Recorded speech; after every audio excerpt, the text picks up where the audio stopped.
Hello friends, Paper Historian here. I'm glad to welcome you to my channel, where we don't just tell stories, we immerse you in the events as they were lived by their heroes. In today's video, we will tell you about a man who didn't wear a cape, but carried a saddle. A man whose days were carved by sun, dust, and the deafening silence of the frontier. This is the story of a cowboy. Not the myth, not the movie, but the real, dirt-covered, callous-handed life behind the legend.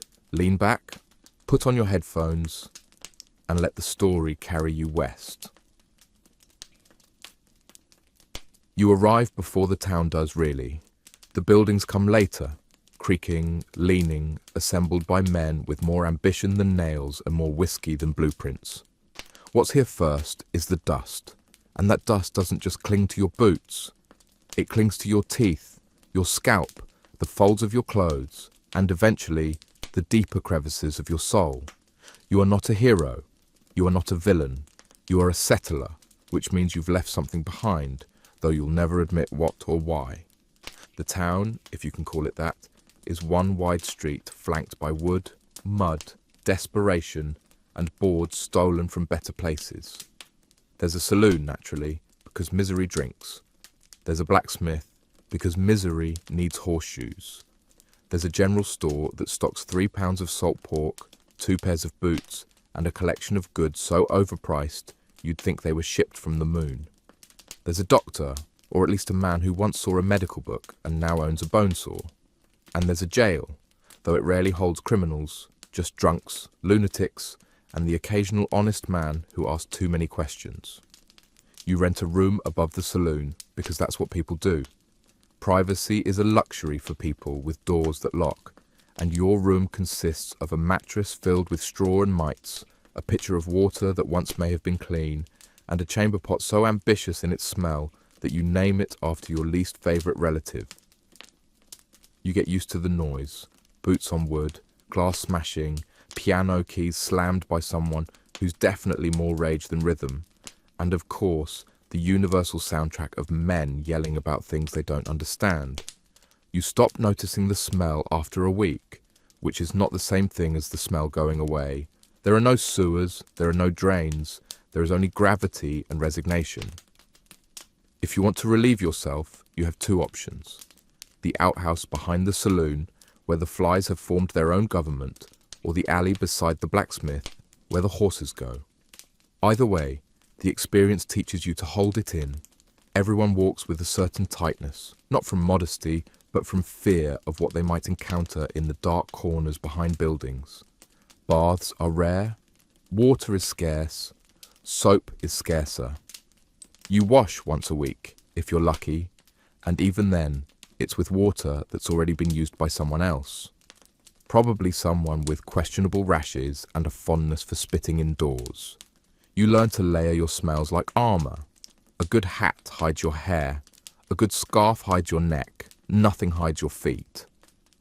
Food is something between punishment and obligation.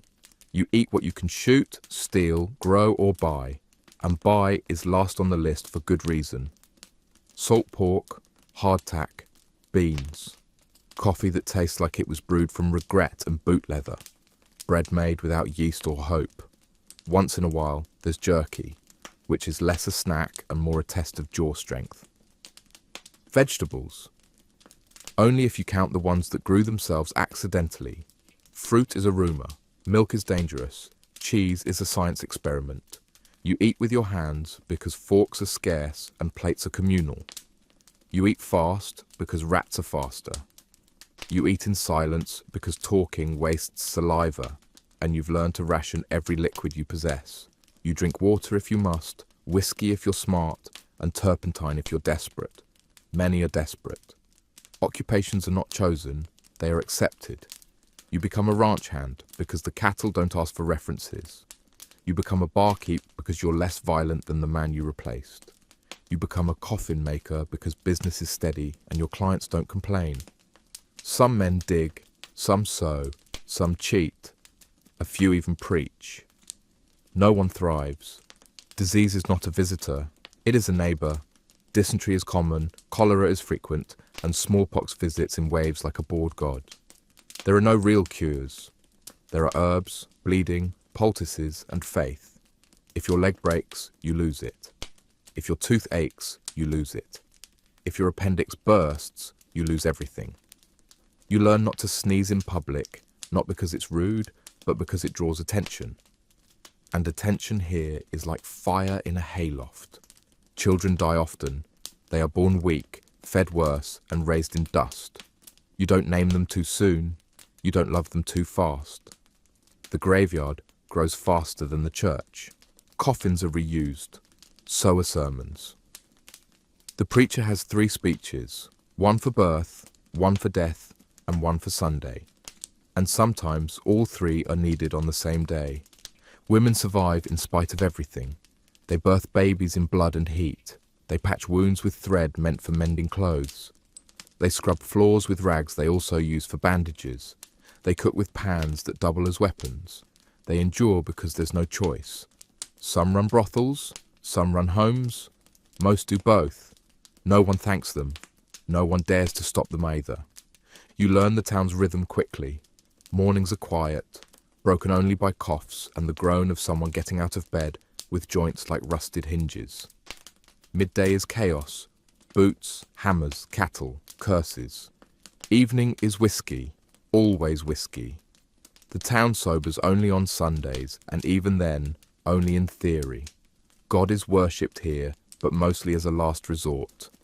There are no sidewalks, just mud and boards and prayers for dry weather. Horses defecate where they please, so do people. Flies swarm like critics. Dogs fight over bones that may or may not have been human once. Everyone smells like old leather and desperation. You stop noticing the details because if you noticed every horror, you'd never get anything done. Law is flexible. Justice is optional. The sheriff is either drunk, corrupt, asleep, or dead. If you're lucky, he's just 3 of those. You don't go to him for help. You go to him to confess, not because you're guilty, but because it's safer to admit than to deny. Trials are rare. Hangings are public. Bullets are more persuasive than lawyers. Guns are everywhere. On hips, in boots, under pillows, inside hats. Children learn to shoot before they learn to write. Arguments end quickly and often fatally. You learn to speak softly, move slowly, and never insult someone's hat unless you're ready to duel over it. Mail arrives once a month, maybe. News comes slower than disease. Letters are read aloud to crowds because most people can't read and those who can prefer to show off. Paper is reused. Envelopes are luxury items. Ink is made from berries and lies. There is no clock. Time is told by the sun, by the rooster, by the rumbling of your stomach. Days blend, nights stretch, months pass unnoticed. Birthdays are meaningless. Holidays are excuses to drink more, shout louder, and remember less. Fires happen. Often, buildings are made of wood, dreams and wishful thinking.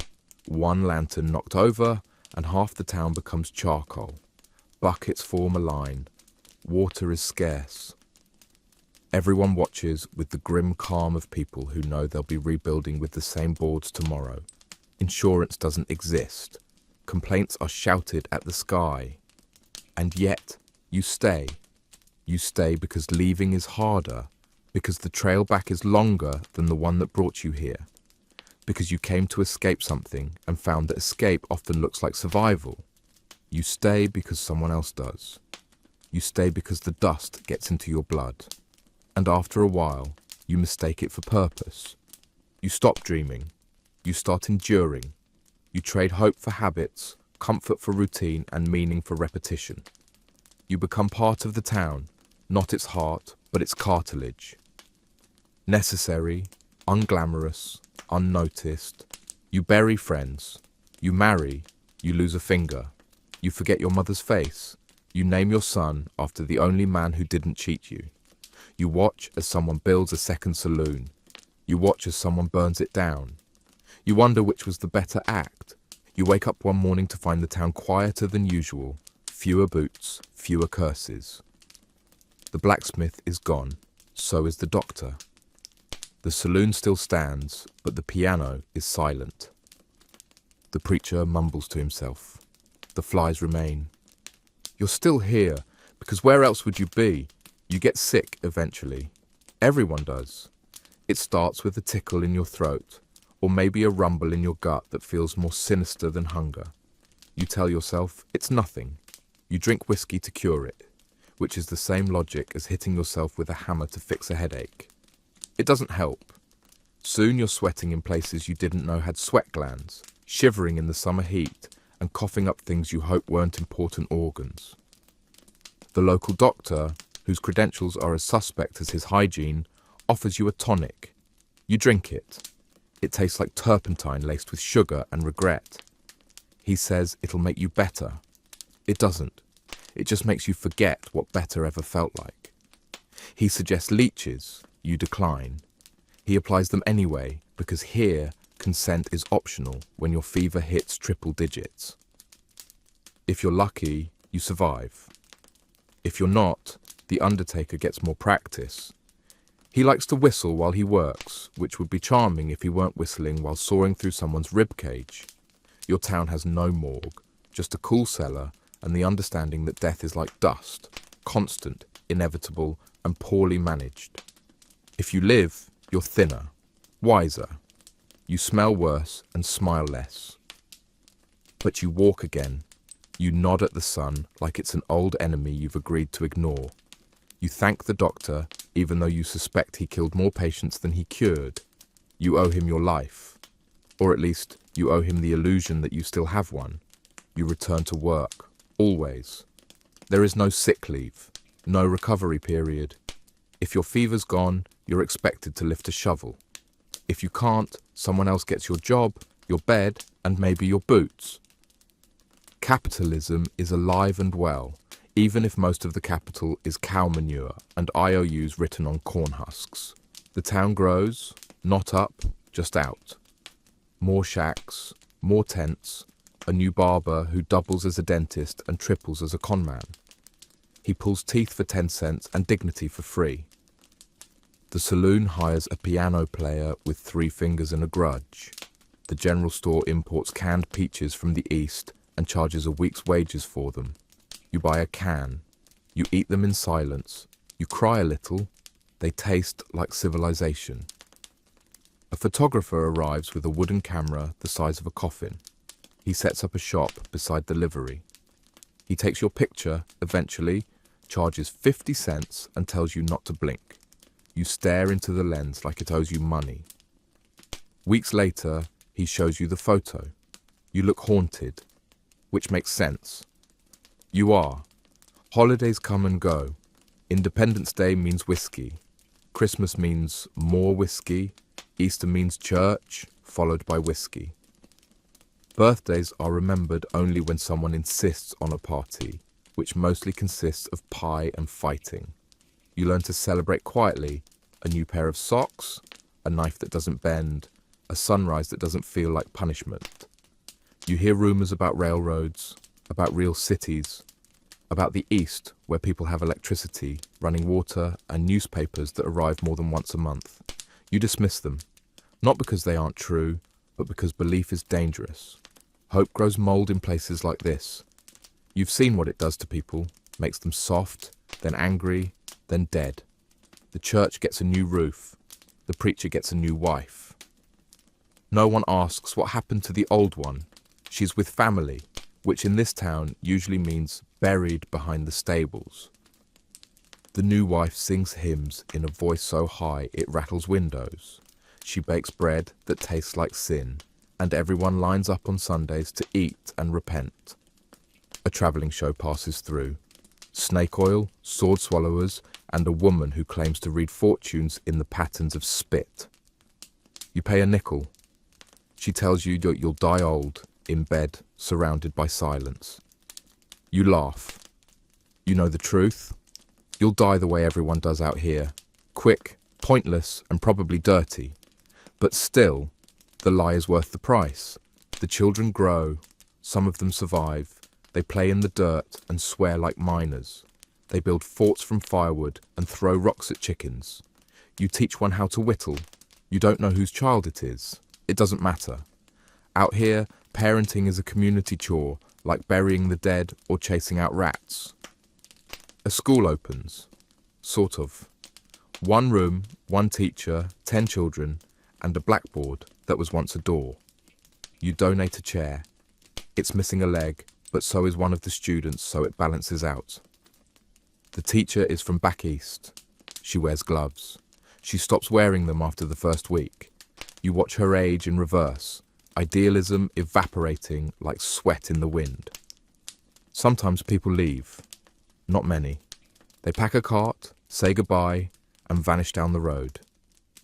Most don't make it far. Wolves, bandits, bad luck. You remember them briefly, then you use their old bed frame for firewood. There are disputes, fences, cattle, water. Everyone has a gun and a reason. You stay out of it when you can.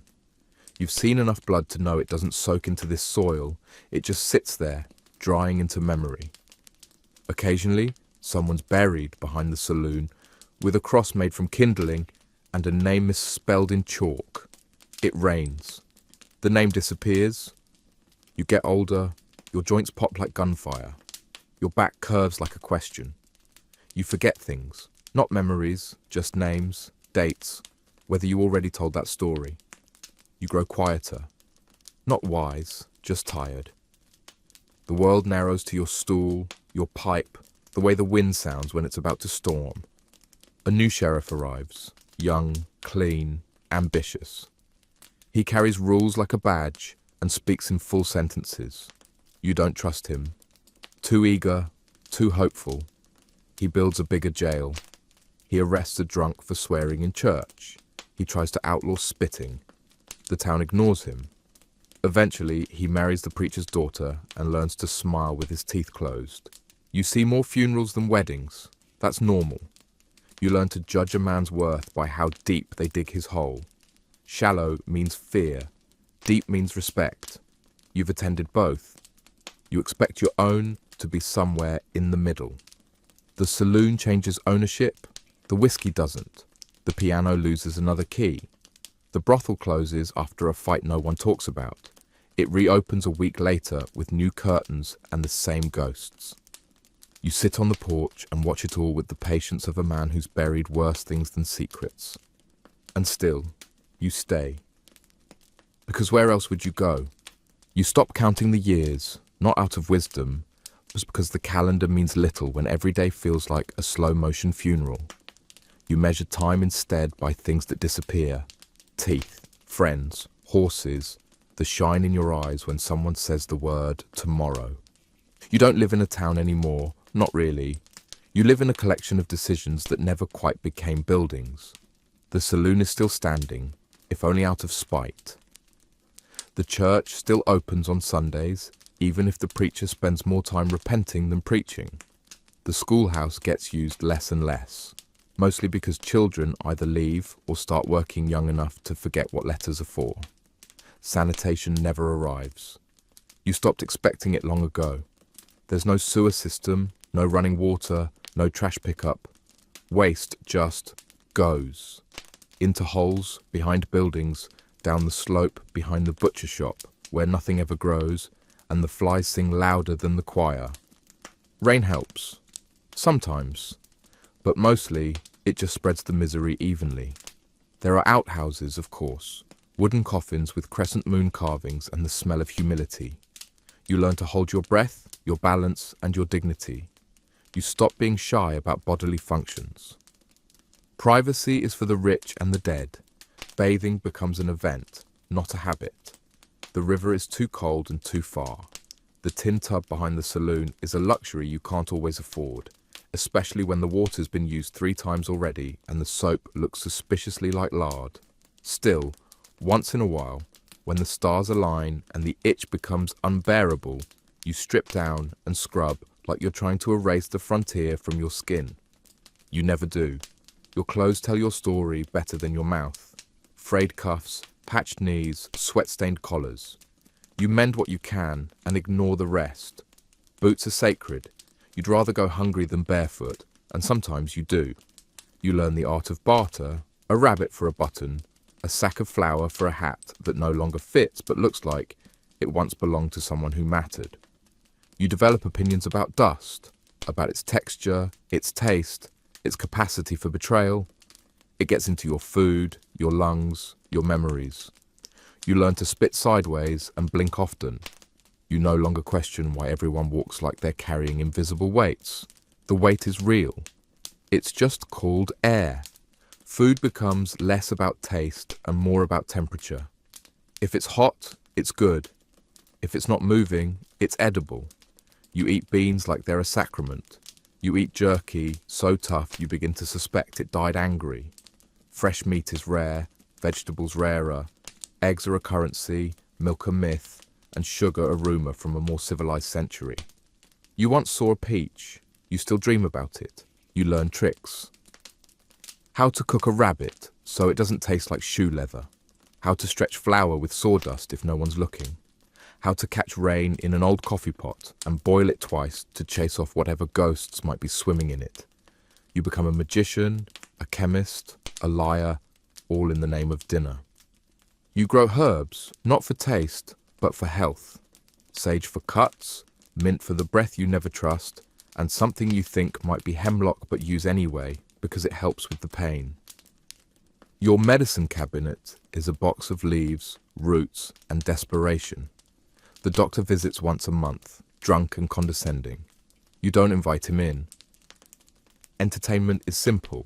A game of cards, a bottle, someone with a fiddle who knows 3 songs and plays them like they're hiding from the law. You learn to dance on splinters and laugh without smiling. You play horseshoes until the horses rebel and someone ends up in the dirt with a busted nose and a grudge. Occasionally, a travelling preacher tries to save the town. He sets up a tent, yells at the sky, dunks a few sinners in the creek, and leaves with their last coins tucked in his Bible. You let him. Everyone needs a miracle now and then, even if it comes with strings attached and smells like snake oil. The saloon is your real church. You gather there for communion, whiskey, poker, and complaints. The bartender becomes your confessor. He listens, nods, pours, and forgets. The piano player dies one day. Heart attack, bullet, or boredom, no one knows. He's replaced within a week by a man who plays worse but drinks less. Progress. One morning, a stranger arrives. Fancy coat, clean boots, a smile like a knife wrapped in velvet. Says he's from the railroad company. Says change is coming. Says it like a threat and a promise. You nod, sip your coffee, and wait. Change always comes out here, late, limping, and asking for directions. A month later, the railroad bypasses the town by 10 miles. Half the town leaves. The other half digs in like ticks. You stay, not because you love it, but because leaving feels like admitting defeat. You've built too many lies into these floorboards to start over somewhere else. You are the town now. Its heartbeat, its breath, its fading echo. You take a job hauling water, from the creek, up the hill, into barrels. It pays almost nothing, but it makes you feel useful. Until one day, your back gives out and you drop a barrel on your foot. You sit in the dirt and laugh. Not because it's funny, but because if you don't laugh, you'll scream. Your neighbour dies. You bury him with 3 others in the plot behind the church. No headstone, just a boot stuck in the dirt. He didn't have family. You think maybe you were the closest thing. You light a candle, say a prayer, and forget the words halfway through. The wind blows it out anyway. You sit on your porch and watch a dust devil dance down the street like it owns the place. You think about fire, about flood, about all the things that could wipe this town off the map. You wonder if anyone would notice. You hope not. You want the world to forget this place the way it forgot you. Still, you survive. Out of habit, out of spite, out of some primitive urge to be the last man standing, even if the only thing you're standing on is a pile of regrets and splinters. You wake up one morning to the sound of silence, not peaceful silence, not the kind with birds and dew and gentle creaks of wooden beams, but the hollow, unnatural silence of a place that's given up. No wind, no boots on boards, no arguing drunks, not even a cough behind the curtain next door. Just dust, daring you to exhale too loud. You step outside, the street is still there, technically.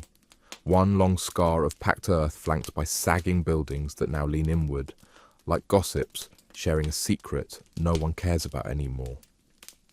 The saloon's doors hang open, not swinging, just open. One creaks every time the breeze remembers how to move. You half expect a tumbleweed to roll by and ask for directions. You're not alone, not exactly. A few others remain. The ones too stubborn, too tired, or too broken to leave. Old McLaren, who talks to his dead wife like she's still cooking beans in the back room. Sarah, whose general store now sells mostly regret and mothballs. And you, the unofficial mayor of nothing in particular.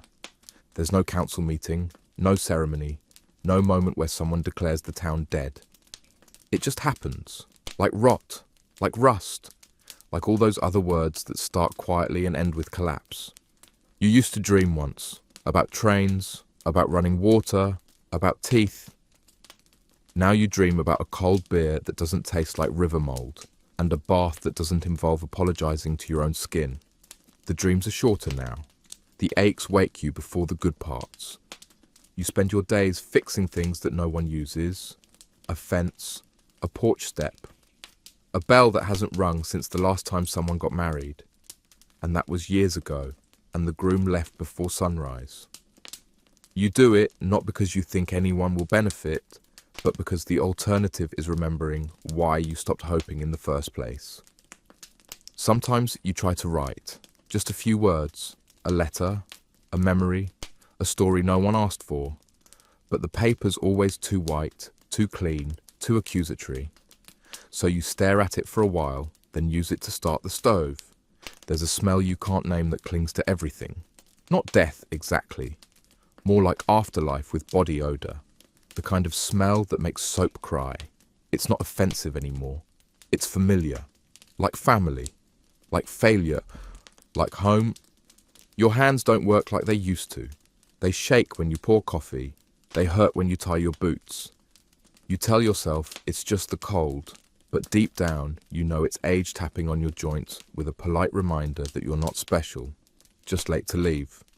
You try to read once in a while, old newspapers, dog-eared Bibles, a romance novel someone left behind that ends with a kiss in a place you've never heard of and can't afford to imagine. You skim the pages like they might bite. You skip the happy parts. One day, a wagon rolls into town. Not a supply wagon, not a stagecoach, just a family. Father, mother, 2 kids, a goat. They look around like they expected something more. You watch them from the porch, sipping something that used to be coffee. The father approaches, tips his hat, asks if this is still water. You say yes. He asks if it's worth settling. You pause. You look around. At the leaning buildings. At the outhouse that no longer bothers with a door. At the graveyard behind the church that now has more residents than the town. Then you say, "Depends what you're trying to escape." He nods, like he understands. He doesn't, but he unloads the wagon anyway. By sunset, the kids are playing with an old wheel and a stick like it's magic. The goat eats a hymn book. The mother starts a fire with surprising efficiency. You watch, not with hope, but with curiosity, like someone watching weeds reclaim a garden and wondering if they count as flowers. You don't help them, not because you're cruel, but because this town teaches you not to interfere with people's choices. You made yours. They'll make theirs. You just hope they're better at pretending. At night, you sit by the fire, same as always. You listen to the wind whistle through cracks in the saloon wall. You drink. You stare at the stars like they owe you something. They don't. They never did. But they shine anyway, indifferent and reliable. You remember things.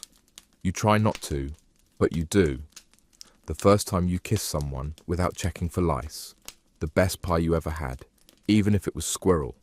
The time you almost left and didn't. The time you did leave and came back. The laughter of someone who's probably dead.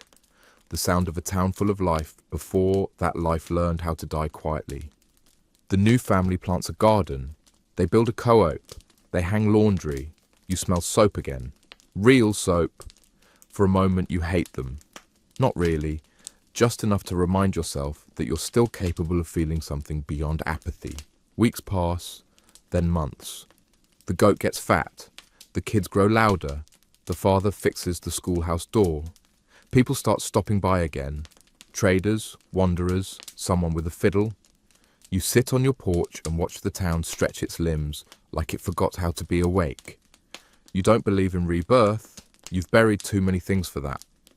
But maybe, just maybe, this isn't about belief. Maybe it's about being too stubborn to let the dust win. You die eventually, in your sleep, like you always hoped. And it's no drama, no audience. Just a long exhale and then stillness. Someone finds you. They bury you out back, by the crooked fence. The kids plant wildflowers nearby. No headstone, just a boot stuck in the dirt. Seems fitting. And the town? It doesn't thrive exactly, but it limps forward. One outhouse, one campfire, one whispered memory at a time. Someone builds a new saloon. Someone else opens a bakery. People start arguing again. It's a good sign. Years later, no one remembers your name. But they sit on your porch. They walk your street. They drink where you drank. They cuss where you cussed. They live in the shadow of your stubbornness. And maybe that's enough.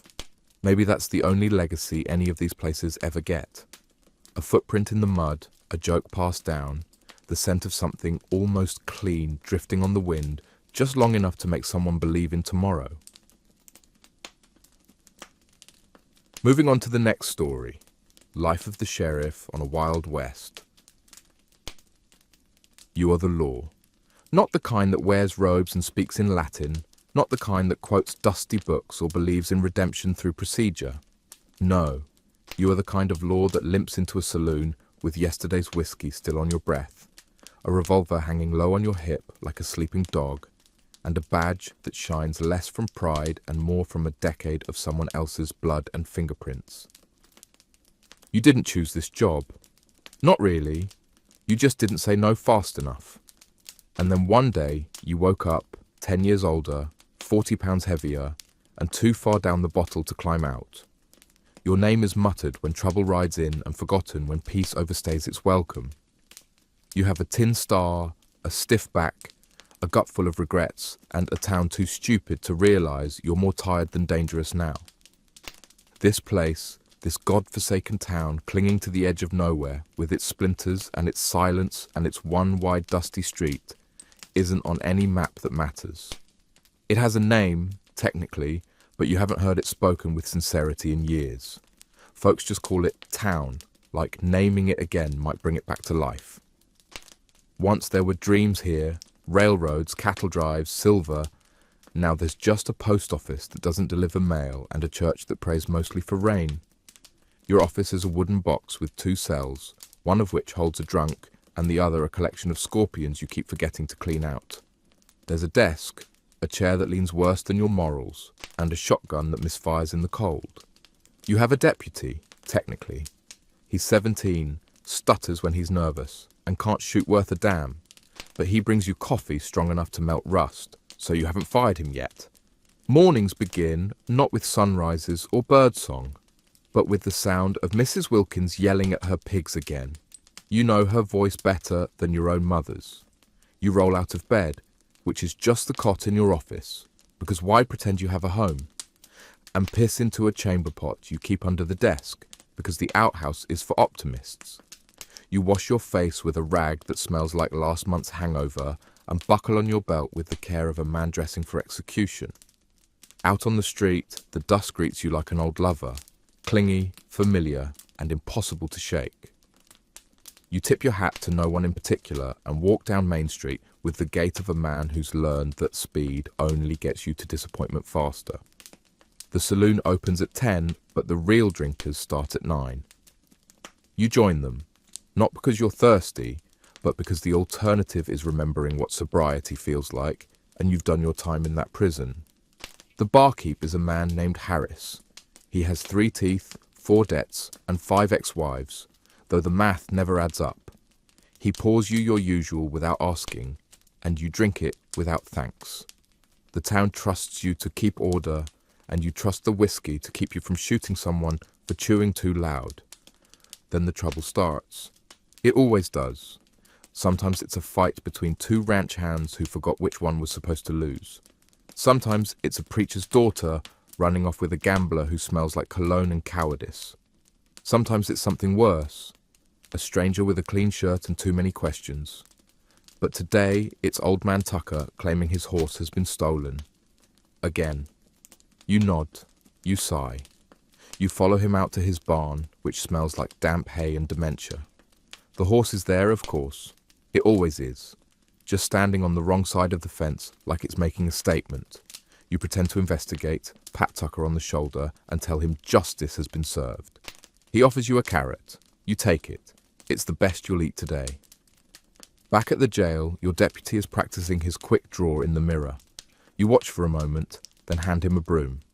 He blushes and starts sweeping. You sit at your desk, feet up, hat over your eyes, trying to nap without dreaming. It never works. The dreams always come. Gunshots, gallows, faces you can't forget and names you pretend to. You weren't always this way. Once you believed in things, honor, duty, the possibility that people could change. Then you spent a decade watching them not change. Watching good men die for bad causes and bad men live forever with smug smiles and silver pocket watches. You buried friends, lovers, horses, and one time, your dignity. It didn't stay buried long. This town has a way of digging things back up. At sundown, the town exhales like a man loosening his belt. The saloon gets louder, the brothel lights flicker on, and the church locks its doors. You make one more round, nodding at faces you've seen every day for 20 years, none of whom remember the man you used to be. You stop by the cemetery on the edge of town, not because you're sentimental, but because it's the only place that listens. There's a gravestone with your wife's name on it. She died before you became sheriff, before the town sucked the marrow out of your spine and left you a hollow man in a dusty hat. You talk to her sometimes when no one's around. She never answers, probably for the best. Night falls like a drunk on stairs, loud, inevitable, and full of broken promises. You sit on the jailhouse porch, rifle across your knees, watching shadows move like gossip. The stars are clearer here than they are in the city, but you've never trusted stars. Too far away, too quiet, like men planning something behind your back. You drink again. You think about the kid who tried to rob the bank last week, 15, trembling, crying, pistol shaking like a leaf in a storm. You didn't shoot him. You didn't have to. The teller tackled him before you got there. He's in the cell now, humming to himself, still thinks he's Jesse James. You let him. It's the only dream he has left. You wonder how many more nights you'll sit like this, pretending to protect a town that doesn't need protecting, from people who don't want saving, using rules no one believes in anymore. Maybe one day, someone younger, hungrier, more righteous will ride into town and take your badge, your chair, your cot. You hope he brings his own whiskey. But until then, it's just you, the dust, and the lie that law still means something. And you're getting pretty good at lying. You hear the scream before the coffee's even warm. That kind of scream that splits the morning in half. Part animal, part human, part something the prairie wind dragged in from hell and forgot to return. You knock over your mug, curse under your breath, and reach for your revolver, which has grown so comfortable on your hip, it now feels like a tumour with ambitions. Out in the street, folks are already gathering, that buzz of a dozen half-interested neighbours trying to act shocked without interrupting their chewing tobacco. The preacher's wife is whispering to the butcher's boy, which is scandalous but no longer surprising, and someone's goat has wandered into the crowd like it's auditioning for a witness stand. You push through the bodies and find Mrs. Hollander wailing like she lost her soul. She's kneeling in front of her porch, where her husband lies flat as a sermon in July, arms spread wide, blood blooming from his chest like a red flower with terrible timing. A poker protrudes from the wound, not a bullet, not a knife. A poker, like someone got halfway through warming their hands and remembered they hated him. You squat down, tilt your hat back, and sigh the way only men with nowhere left to be can sigh. Murder, you announce. Not because you're sure, but because you know the town needs the word said out loud, like it gives them permission to be excited. Mrs. Hollander looks up at you with wild eyes and mascara that ran west 2 hours ago. He was fine last night, she sobs. We had soup. You nod like soup has ever stopped a man from dying. The body's still warm, which tells you two things. 1, this happened recently. 2, you've already missed breakfast. You ask the usual questions. Who saw what? Who heard what? Who had motive? Everyone shrugs like it's contagious. You spot Billy, the stable boy, lurking at the edge of the crowd with that look. The one that says he knows more than he's telling, but likes his kneecaps unbroken. You call him over. Billy's 17, wears guilt like a second coat, and smells like horse sweat and bad decisions. He swears he saw someone leaving the Hollander house around midnight. Tall, shadowy, possibly wearing a hat. That narrows it down to every man in town, including you. Still, you thank him, mostly to make him nervous. You drag the body into your office because it's the only place in town with a door that locks and doesn't smell like pigs. You lay Mr. Hollander out on the table, cover him with a tarp, and open your ledger, which hasn't had a fresh corpse entry in months. You write slow, careful, like you're afraid spelling it wrong might offend the dead. Meanwhile, the town turns the murder into theatre. Speculation flies faster than flies, and some folks swear they heard a scream last night, though they didn't mention it this morning because they assumed it was just coyotes or someone losing at poker. Half the saloon's regulars are now amateur sleuths, and the other half are just glad someone more interesting than them died this week. By noon, the sun is hot enough to peel paint off lies, and you find yourself in the brothel. Not for pleasure, not any more, but because the madam, Miss Daisy, hears more truth in a day than the church does in a year. She's lounging in a velvet chair like a queen in exile, sipping tea that smells suspiciously like gin. She raises one eyebrow when she sees you, which is her version of a handshake. "Hollander's dead," you say. "I heard," she says, and sips. "Know anything?" She smirks. "I know his wife came by last week, with a bruise she claimed came from a door. Doors don't usually leave knuckle marks." She shrugs. Some men knock differently. You nod, file that away under motives wrapped in lace, and thank her with the tip of your hat. She watches you go like she's measuring your coffin. Back on the street, things are quieter. That lull between scandal and fatigue, when even gossip gets tired of itself. You find the deputy napping in the chair out front, hat over his eyes, gun holstered, like it's afraid of being touched. You let him sleep, not because you're kind, but because his aim gets worse when he's awake. You return to the jail and sit beside the corpse for a while. Talking to dead men is easier. They interrupt less. You wonder who did it. You wonder if it matters. You wonder why you still care, even a little. And then something strange happens. You feel alive, not happy, not content, but awake. The murder has kicked your heart like a dying mule with one last act of vengeance. You remember the early days, when solving a crime felt like building a story backward, when catching a killer meant something, even if only to you. You stand up, stretch your back, and light a cigarette that tastes like 1862. You go back to the scene. You poke around the house, find a broken lamp, a torn curtain, a bottle of whiskey half empty, or half full, depending on your optimism, which you misplaced years ago. There's a set of muddy footprints on the back porch. You measure them with your boot, size 10, maybe 11, heavy stride, limp in the left foot. Now you're getting somewhere. You head to the blacksmith's, not because he's a suspect, but because he's the only man in town with feet big enough to double as canoes. He's not home. His forge is cold. You ask around. Turns out he left town this morning. Said he had a sister in trouble out east. Problem is, no one knew he had a sister. You write his name in your book. Underline it. Twice. The deputy wakes up long enough to ask if there's news. You grunt. He takes that as a yes and starts polishing his badge like it might make him useful. You eat dinner alone. Canned beans, a crust of bread, and a slug of something flammable. You stare at the stars and wonder how many more nights you'll have to pretend you're still good at this. Still willing to chase shadows with no promise of light. Still enough of a man to make death nervous. Sleep comes late and leaves early. In the morning, the blacksmith's horse comes back without him. It's limping. And there's blood on the saddle. The horse doesn't talk, but it tells a story anyway. The way its eyes won't meet yours, the twitch in its flank, the foam dried on its mouth like it galloped too far from something it couldn't outrun.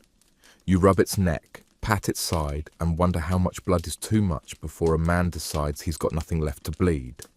The blacksmith is gone, vanished, melted into the horizon like a guilty ghost. You ask around again. Nothing. No one saw him leave. No one saw him stay. It's like the town collectively agreed he was someone else's problem now.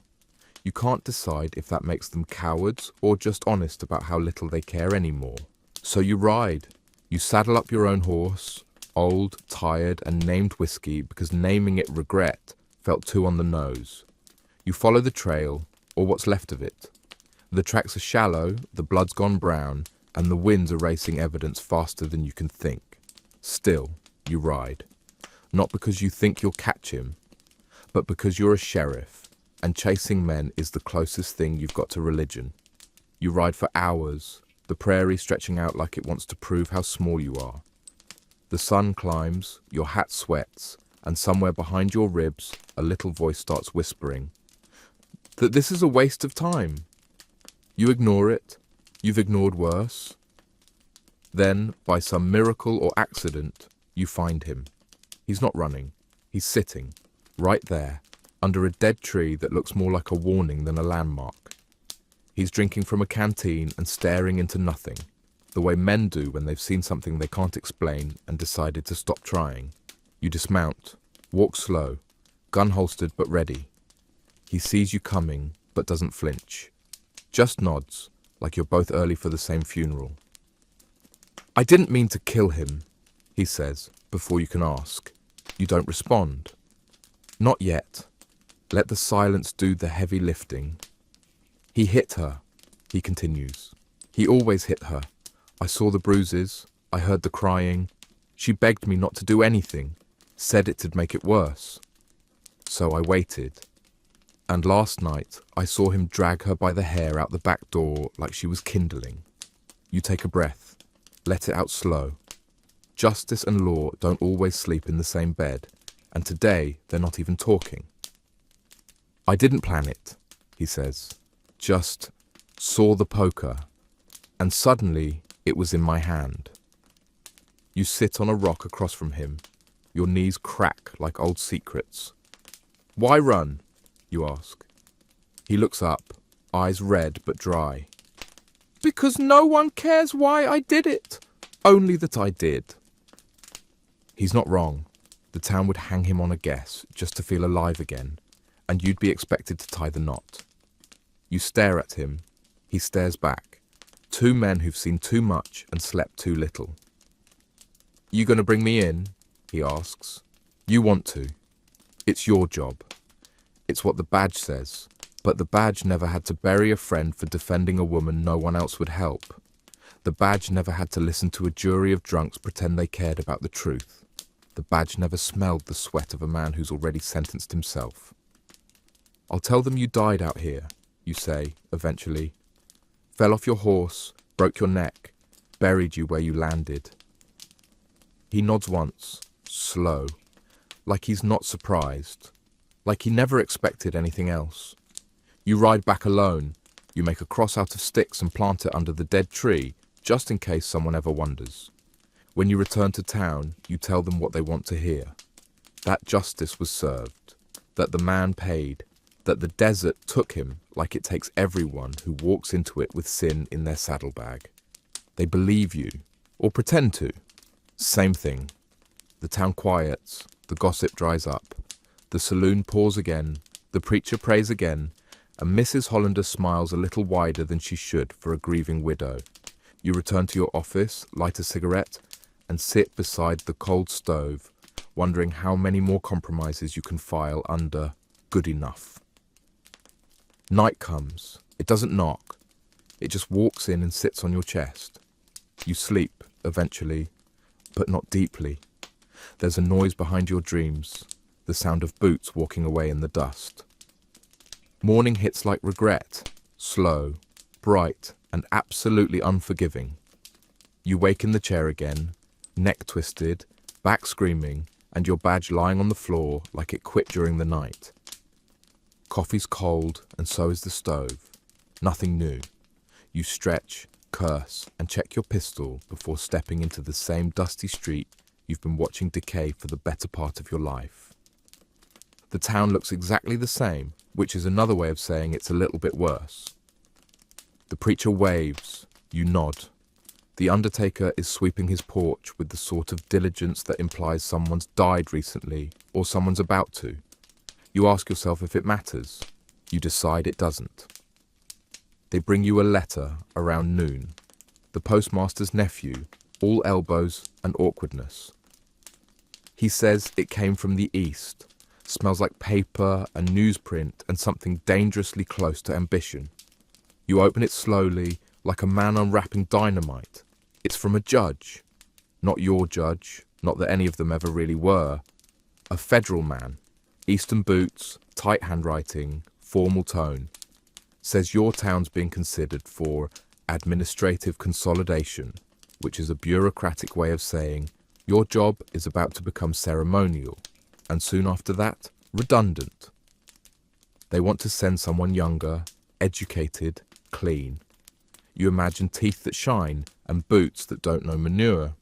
The letter says he'll arrive in a month. You laugh, not because it's funny, but because there's no one left to tell the joke to. The month passes the way months do out here, in dust, liquor, and quiet, inevitable decay. You break up 2 fights, bury 1 child, arrest 1 drunk, and watch a stagecoach crash because the driver was reading a newspaper while guiding 6 horses. The coach survives, the driver doesn't. You call it a fair trade. And then, one morning, he arrives. The new lawman. He's exactly what you expected. Polished, young, dressed like a catalogue, and already bored with the idea of justice. He shakes your hand like he's being paid by the gesture and says things like efficiency and urban planning and streamlining regional authority. You look at him and see a man who's never been shot at, spit on, or spat out by a town that only remembers your name when the bodies pile up. He asks if you'd like to stay on as honorary liaison. You decline, not because it's insulting, but because it's accurate. So you pack, not much. A saddlebag, your gun, a bottle, a few letters you never sent, and the badge. Not the one you wore, the one you kept in the drawer, the one you were going to hand to someone worthy. That never happened. You leave the keys on the desk, no note, no goodbye. You ride out at dawn because tradition demands at least one thing feel poetic. You don't know where you're going. Not exactly. There's a town west of here, someone said. Still lawless, still mean, still in need of someone who can tell right from wrong, even when both are hiding under the same hat. Or maybe there's nothing, just desert and sun and stories no one wants to hear anymore. But you ride anyway, because being a sheriff wasn't about justice. Not really. It was about staying when everyone else left. About knowing when to shoot and when to bury and when to lie with a straight face. You were good at it. Too good. And now the town gets to forget you. Which, in its own way, is peace. Day in the life of a brothel, madam in a Wild West town.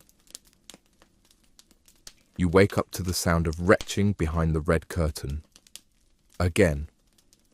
That particular kind of wet heaving that tells you Lucy let one of the miners sweet-talk her into drinking whiskey instead of just rubbing it behind her ears for perfume. Oh, you don't even sigh anymore. You just roll out of bed, such as it is, and light a match with a hand that aches like it remembers every man you've ever slapped, scratched, or had to gently but firmly eject through a window. Your knees crack, your corset's on the chair, and your hair's a nest of pins, sweat, and half a night's worth of strange perfume. You run the finest establishment in the dust pit of Red Valley, which is to say, the only brothel in 50 miles that hasn't burned down, been outlawed, or converted into a saloon with optional companionship. It's called the Lily, because you're a fan of irony and no one remembers your real name anyway. Not even you, on the worst mornings. The girls call you Mrs., the drunks call you Ma'am, and the sheriff, when he remembers to visit, just grunts and drops off. Wanted posters, like a man delivering stale bread. The sun's already hot and slapping the side of the building like it's got a score to settle. You don't bother with breakfast. There's coffee, barely, thick enough to hold a spoon upright, bitter enough to qualify as punishment in some counties. You drink it in silence while listening to the town wake up. Hammers, horses, and the kind of shouts that sound like someone arguing with a debt collector or a wife. Sometimes both. Downstairs, the piano's already missing a few teeth. You note it in passing as you sweep past the main parlour, where furniture looks better by lamplight and worse by honesty. Velvet curtains, worn rugs, perfume that's mostly vinegar, and chairs that have seen more regret than upholstery. The bar's empty, for now. Give it till noon, and the miners will start stumbling in, looking for escape, or at least the kind of lies that can be rented by the hour. You make your rounds, room to room, knocking like a landlord with a heart. Clara's with a regular, the kind who pays extra not to talk. Good man. Lucy's recovering from her romantic experiment. Sarah's gone. Again. You mark it mentally, 3rd time this month. Probably at the preacher's again, begging forgiveness like it's a kink. She always comes back. Forgiveness doesn't come with food. By mid-morning, the deliveries start. Meat from McGraw, salted so heavily it could preserve a corpse. Laundry, still damp and half-stained. A bottle of perfume you didn't order, with a note from some railroad man who keeps thinking poetry will buy him another night on credit. It won't. But you keep the perfume. You're not sentimental, just practical. Sentiment is how girls end up crying into corsets. Practical is how you keep the roof from collapsing. Your accountant shows up. You say accountant, but what you mean is a man named Willard who smells like old ink and bad breath and keeps track of your money because you've got better things to do, like making sure no one dies of syphilis or a jealous husband. Willard tells you the usual. Booze intake steady, girl rotation slipping, town interest waning because a new saloon opened across the creek and their piano still works. You tell Willard to fix the damn piano. He nods. You both know he won't. Lunchtime arrives, which means it's time to chase the hangovers out of the parlour with fried onions and yesterday's bread. The girls emerge like tired ghosts. Clara's hair is perfect, Lucy is pale but upright, and Sarah has returned with eyes full of repentance and shoes full of mud. You say nothing. You just point her to the basin and hand her soap. The sheriff stops by, always does around this time. He doesn't come for services, not anymore. He's too old, too proud, or too broke, maybe all three. He drinks your coffee, leaves a poster for some horse thief who's probably already in Nevada, and asks if you've seen anyone new. You have a cowboy with too many teeth and a laugh like a poker game going bad. He tipped Clara with a Spanish coin and didn't flinch when the preacher walked by. That usually means either a bounty hunter or a corpse waiting for paperwork. Afternoon brings trouble, always does. A woman, local, angry, claims her husband was seen sneaking out your back door. She's holding a rolling pin like she thinks it'll win her respect. You let her yell. Then you point out, calmly, kindly, that if her husband's spending money here, Maybe she should be yelling at him. She leaves in a huff. You make a note to charge the husband extra next time. Emotional labor has value. The sun gets meaner. Heat drips through the windows, the air grows thick, and the piano, newly repaired, groans like it knows what's coming. The first drinkers arrive, minors mostly, covered in dirt, hope, and misplaced masculinity. They drink like men who hate silence. The girls descend like seasoned diplomats, not too eager, not too cold. You watch, you intervene when needed, you pour drinks with one hand and solve arguments with the other. You remind the bartender that watered-down whiskey saves lives and profits. He glares. You don't care. You get a letter, hand-delivered, no stamp.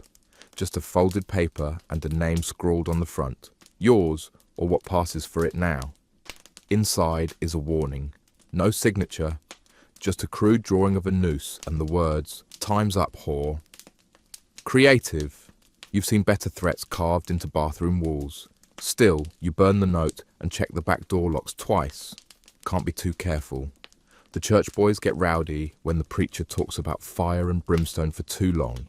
Evening arrives like a drunk uncle, late, loud, and smelling of bad decisions.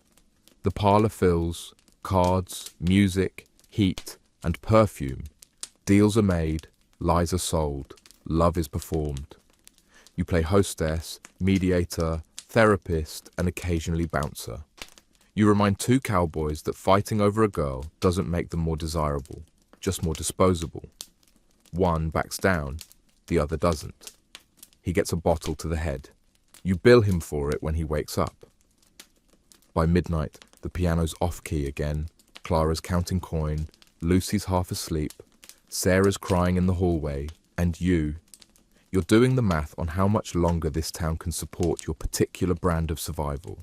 Tomorrow, you'll raise prices. Maybe. Or cut deals. Or leave. You think about that sometimes. Leaving. Going somewhere where women wear hats for fashion, not protection. Where no one asks if you take silver and no one mistakes kindness for permission. But then who would run the Lily? Who would keep these girls safe? Who would make sure the sheriff gets his coffee and the preacher doesn't try to save what isn't his to save? Number, you'll stay. At least one more night. Because this town may be small, filthy, and full of men who think you're a footnote in their adventure, but you know better. You're the reason they come. You're the reason they stay. And you, for better or worse, are the only thing holding back the darkness that creeps in every time the music stops. You don't eat breakfast. Not because you're watching your figure. That went out the window somewhere between the second child you didn't keep and the fifth bottle you didn't share. But because there's no time, no appetite, and the bacon's been sitting in lard since Tuesday. So instead, you chew a toothpick, pour coffee you don't finish, and take the stairs down with a grace that's more remembered than practiced. The parlour smells like last night, gin, perfume, and a disappointment no amount of fresh flowers can smother. You nod at Delilah, who's sweeping in heels again. You've told her 100 times to wear slippers, but she says she likes the sound, says it makes her feel like a lady. You don't argue. Not because she's right, but because the last time you corrected someone before noon, they cried, and you're out of tissues and patience. Maggie's in the corner with a shiner the size of Nevada. Says she slipped. You say nothing. Hand her a slab of raw meat and a hard look. She won't leave him. They never do. Not until their ribs crack or their teeth scatter across your carpet, and even then it's 50-50. Outside, the piano player's already drunk. He's only been up 10 minutes, which is almost impressive if you don't think about it too long. You don't pay him to be sober, you pay him to hit the right keys more often than not, and to keep the boys from noticing the wallpapers peeling. You check the books, not the ledgers. Those are for the sheriff and his Sunday conscience. No, you check the real books. The ones that say who's behind, who's using too much laudanum, who keeps sneaking clients out the back door like this is a chapel and they're ashamed of their sins. Around noon, the girls trickle in like hungover ghosts. Clara's coughing again. You'll need to call that quack from the edge of town, the one who smells like pickles and talks like he's read books that don't exist.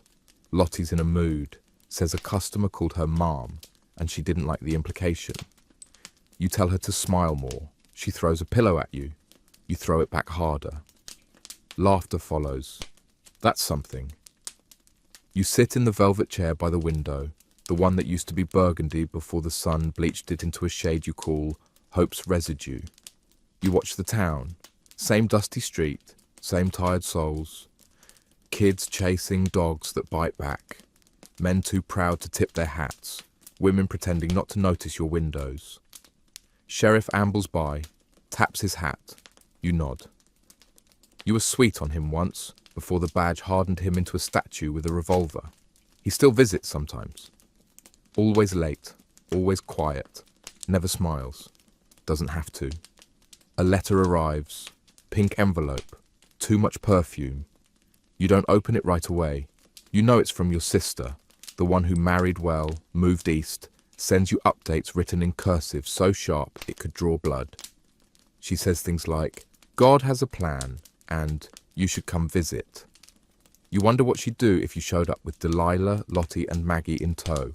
You decide not to find out. By mid-afternoon, the house is humming. Men drift in like smoke, all hats and bravado and nervous glances. They ask for the usual, and tip with coins that still smell like the mine.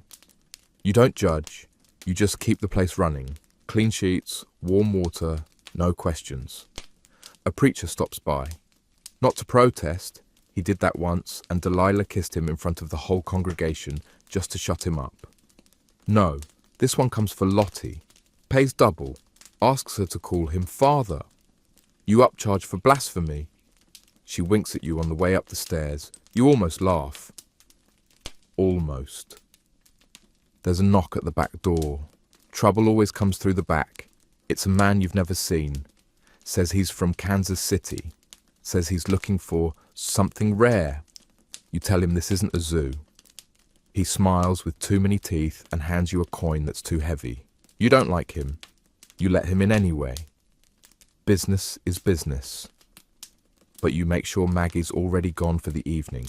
Dinner is bread, cold beans, and a sip of whatever's still drinkable. The girls eat upstairs. You eat alone, not because you want to, but because you've earned the quiet. Down here, no one calls your name, no one cries, no one asks to borrow something they won't return. Evening creeps in like a rumour. Lamps lit, music tuned, perfume reapplied, laughter forced. You light a cigar. Not because you enjoy it, but because the smell covers up other things. Desperation, regret. The faint, lingering whiff of ambition that never quite left. A fight breaks out around 8. 2 cowhands arguing over who paid first. Delilah settles it with a boot to the shin and a threat involving scissors. You make a note to give her a raise. You don't. Later, Maggie returns. Quiet. Pale. She doesn't speak, just goes straight upstairs. You'll check on her later. Maybe. Depends how much whiskey you have left. You lock the front door at midnight, but the side entrance stays open. That's the trick. You never fully close. The house breathes, even when the girls sleep. You swear sometimes it talks to you.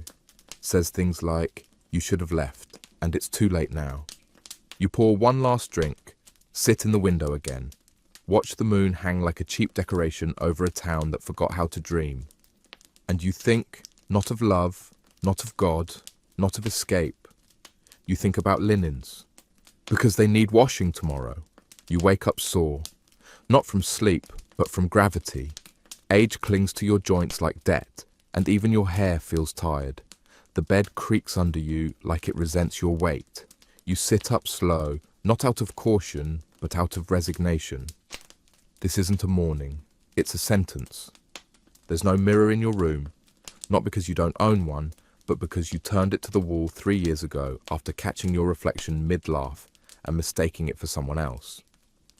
Since then, you prefer guesswork, mascara by memory, rouge by hope. Downstairs, someone's broken a lamp. You don't ask, you just sweep. You stopped assigning blame years ago. Now everything is either an accident or a metaphor. Lottie says she thinks there's a ghost in the house. You tell her it's probably just one of the clients who died mid-session and never figured out how to leave. There's a knock on the front door, polite and practiced. You know that knock. It's the mayor's wife. You open it with a smile forged in hellfire and civility.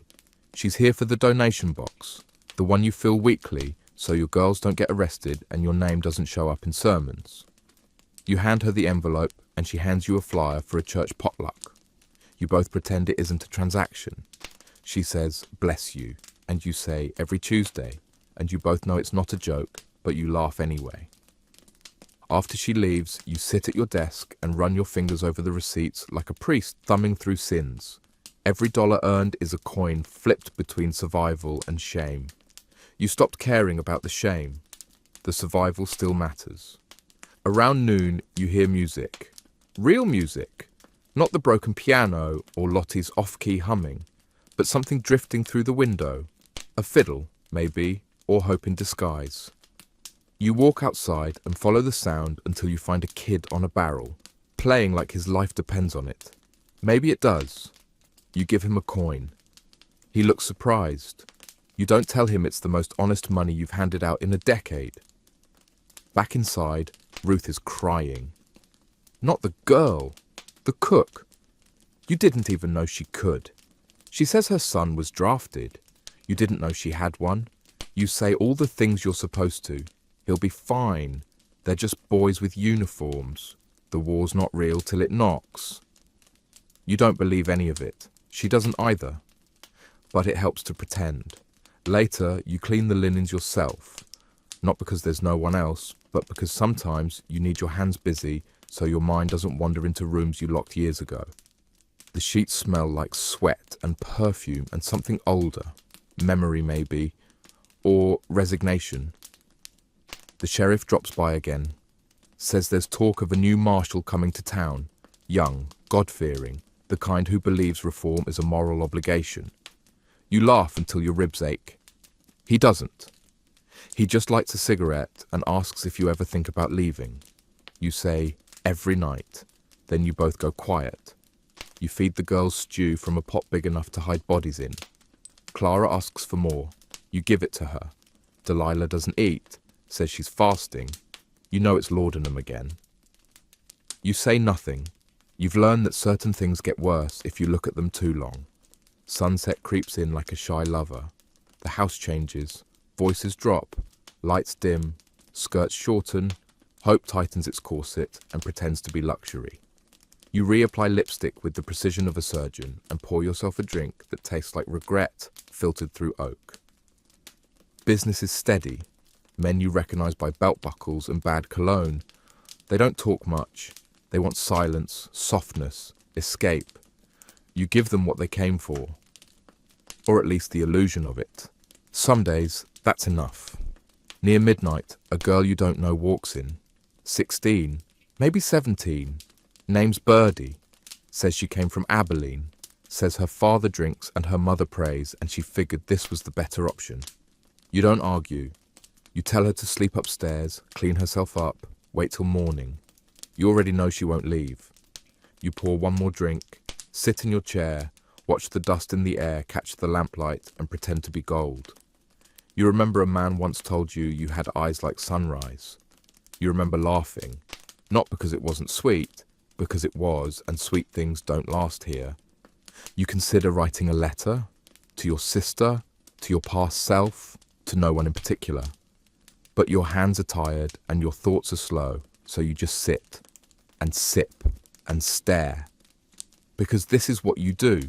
You hold a house full of broken angels and try to convince yourself you're not God. It's late now, the kind of late that makes even the moon look suspicious. Most of the girls are asleep, or pretending. A few are still working, lights low, doors barely cracked. You walk the hallway like a priest after confession, nodding, checking, pretending this is all routine and not a high-wire act over a pit full of memory. You pass Lottie's room.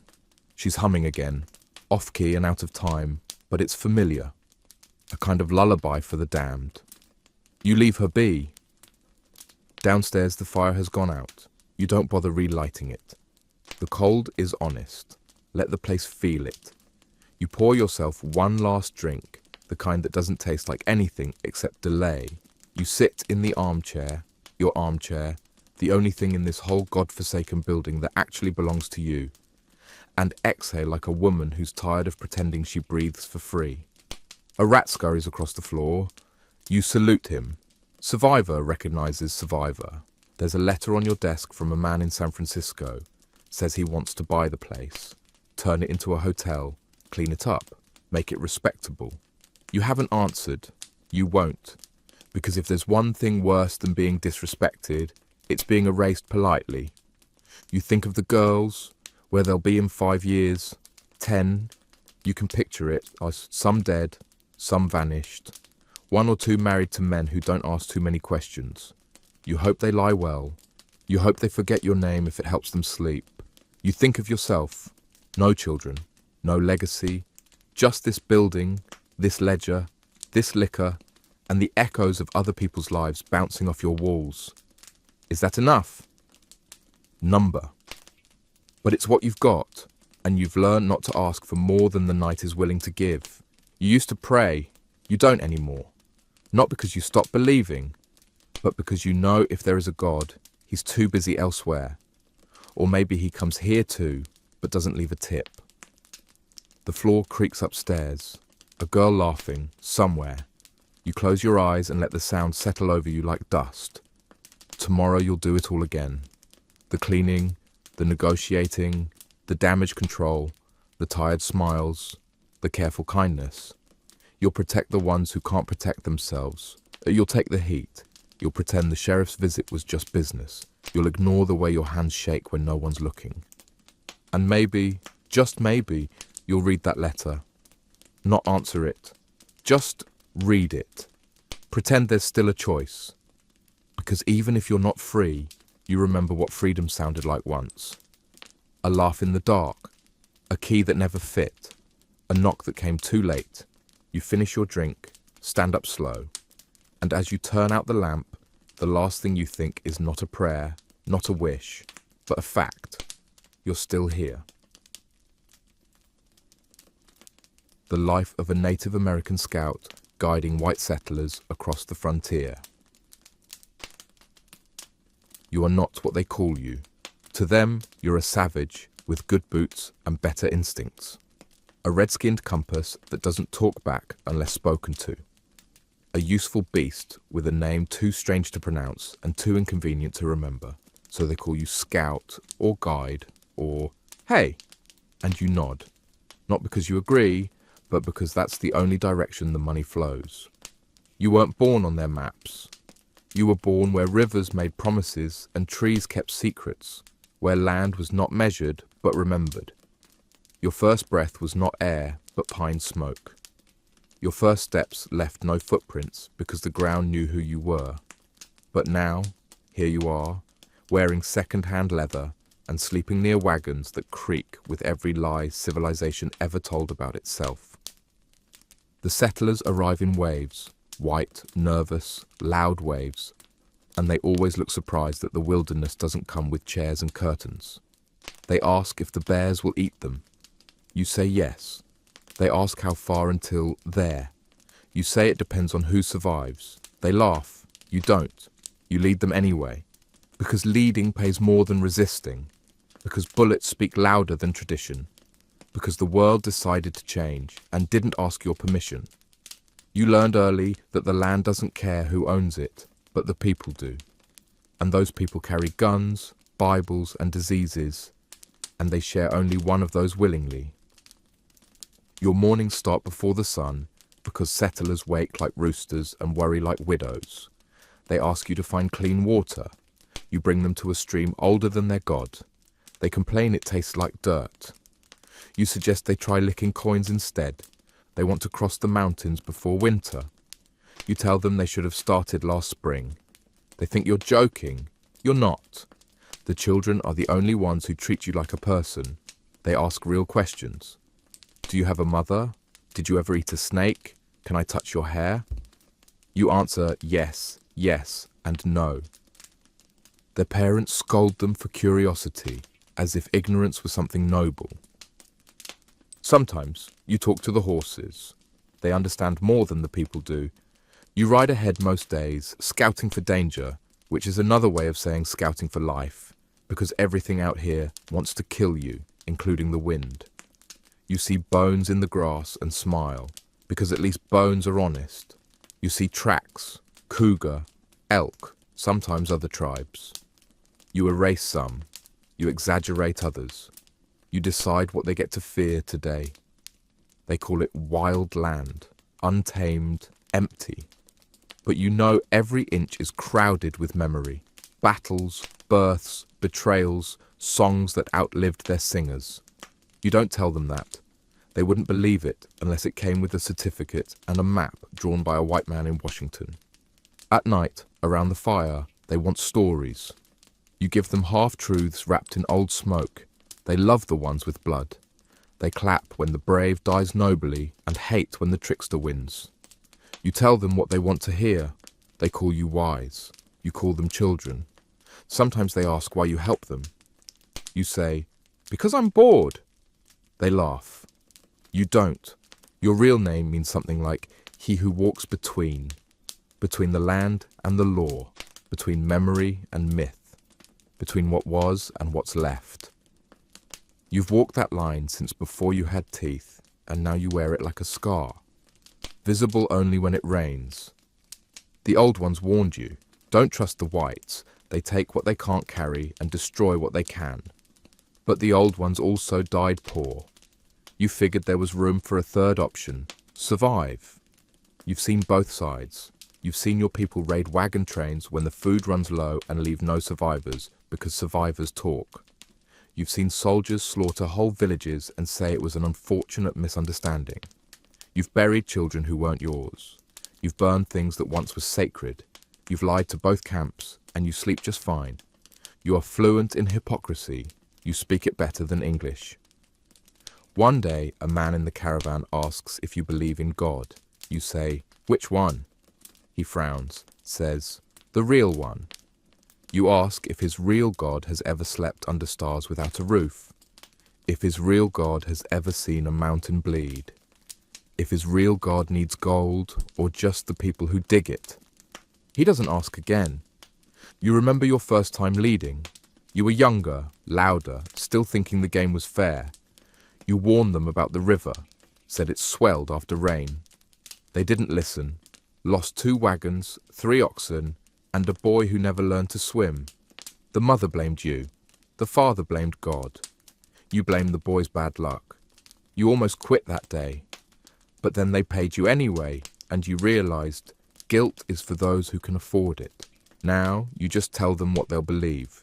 If they die, that's between them and whatever ghost they carried westward. Your people call you traitor. The whites call you savage. Neither is wrong, neither is right. You are a shape the New World cannot name, so they try to kill it or tame it. But you are too old to be killed and too wild to be trained. You smile. They think it means peace. It means you're tired.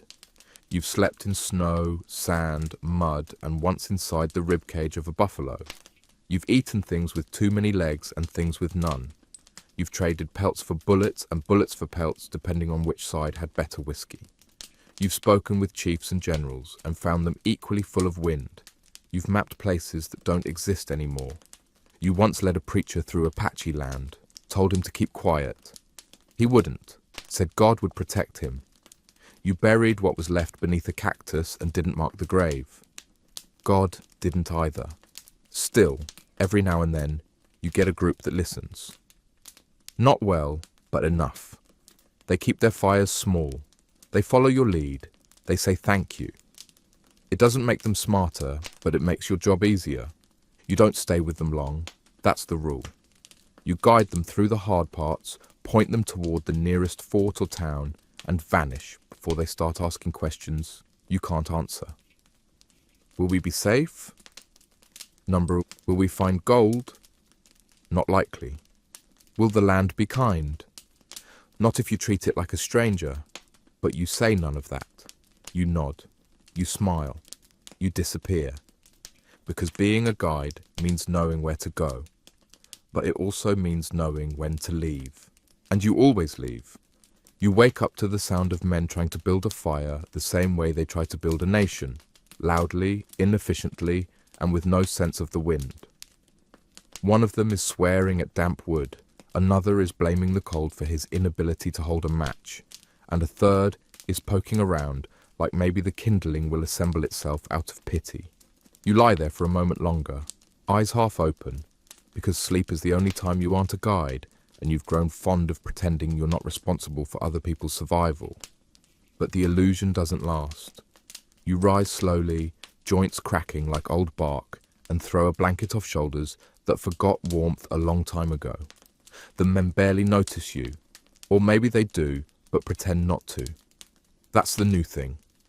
Pretending they don't need you until they realize they do, and then acting like it was your idea all along.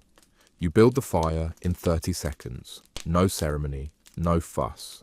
Just knowledge passed down like bruises. They grunt approval like they're part of the success, and you grunt back because it's too early to start explaining the difference between assistance and interference. Breakfast is whatever you foraged the night before and whatever they didn't ruin trying to cook. You chew jerky with the same enthusiasm you give to diplomacy. You listen to them argue over maps they can't read and routes they don't trust. They brought you for your expertise, of course, just not the kind that requires them to listen. The trail ahead is rough, not in the dramatic, cinematic way they like to imagine, but in the quietly brutal way that wears down boots and marriages. You warn them about the river crossing. They nod like men who don't plan to get wet. You mention a shortcut they won't take because it wasn't on their map, and their map is sacred because it was drawn by someone who never left Boston. You ride ahead, not because you want to, because you need the distance. Their voices carry like bad news, and you've already spent too many years walking behind people who call themselves leaders. The land remembers. It always does. The soil still holds the weight of footsteps from your people, from the buffalo, from the gods who left long ago out of boredom. You see it all, the bones under the moss, the old trails carved by survival, the ghost of a village turned to ashes before anyone bothered to learn its name. You ride through it like a man walking his own graveyard. They ask questions sometimes, not the right ones, of course. Did your people always live in teepees? Do you speak Indian? Were you a chief? You answer with your face, not your mouth. They think your silence is mysterious. It's not. It's mercy. Morning doesn't arrive. It creeps, like a debt collector with muddy boots and too much time. You're already awake when the others start to stir, their groaning and coughing forming a sort of accidental choir of regret. You've learned to pack in silence, to move like fog, to be done before anyone else is even standing. Not because you're eager, God no, but because it's easier to be alone when you're in motion. You move out early, leading again, because that's what they expect, even if they never say thank you. Even if sometimes you think they believe the trees part for them and the path appears out of gratitude. You guide them through a patch of old forest where every trunk has a scar, every branch a memory. You remember this place, though it remembers you better. A battle was fought here once, not the kind that makes history books, but the kind that makes orphans. No one speaks of it now. The ground has grown back, green and smug. The trees don't tell stories out loud, but if you listen close enough, you can still hear the dying. The men talk behind you, about politics, about women they left behind, about fortunes they'll find just over the next hill. You could tell them that beyond the next hill is another hill, and beyond that one, more dirt, more rain, more disappointment. But what would be the point? You've learned that some men need to learn the hard way, preferably at the bottom of a ravine. One of them gets sick. Not dramatic, just slow, pale, sweating in ways that don't match the weather. He says it's nothing. He lies. They always lie when the fever starts. You suggest they stop for a day, let him rest. They argue, say time is money, say the mountains won't wait. say things that make sense only to men who've never watched someone die from stubbornness. So they press on. You stay back with the sick man because if you don't, no one will. His name is Edward, or Edmund, or something equally fragile. He tries to talk, tries to joke. You give him water and keep him upright, and when he starts hallucinating, mumbling about his mother and a dog named Clarence, you tell him stories, not because he'll understand, but because your voice is steadier than the wind, and sometimes that's enough to anchor a dying man. By nightfall, he's gone. They dig a shallow grave. They ask if you want to say a few words. You decline. You already did. They cover him poorly, and the wolves will be by in 2 nights at most, but you say nothing. They wouldn't understand why that matters. You move on. The trail narrows as you head into the highlands, terrain not meant for wagons or fools, and yet here you are, surrounded by both. The air thins, the nights grow colder, and tempers shorter. You warn them again. Storms here come fast and hard, like judgment or old debts. They don't listen. They never do. The storm comes. Wind first, sharp and playful, like a child with a knife. Then rain, thick and angry. The trail turns to soup, the wagons stick, the horses panic.